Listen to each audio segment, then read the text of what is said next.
Congress. But it's also important, as you have been pointing out throughout this, charade, that Marjorie Taylor Greene came to Congress right after Rashida and I got sworn in and said, our swearing in was not correct because we had to get sworn in on a Bible. And she came here carrying a Bible, trying to force the two of us, two Muslim women, to get sworn in on the Bible. This is a person who obviously doesn't understand our Constitution or respect it, and obviously doesn't now take her oath of office seriously. But it's the QAnon portion of this caucus that is now wielding their power. McCarthy himself, as I said, really truly believes, I believe, is carrying out McCarthyism of this era.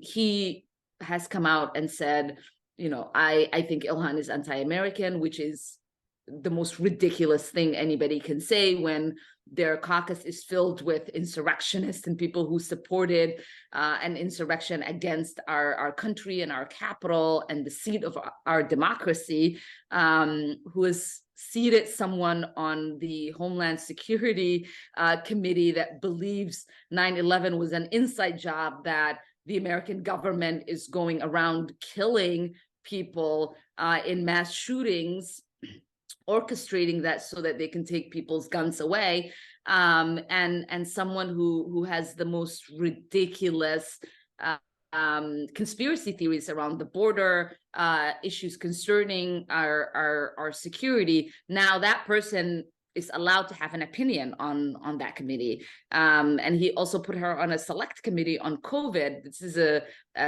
someone who denies COVID actually existed, that our country should not have done everything that it did to protect people against this really deadly virus that took my father away from us way too soon. So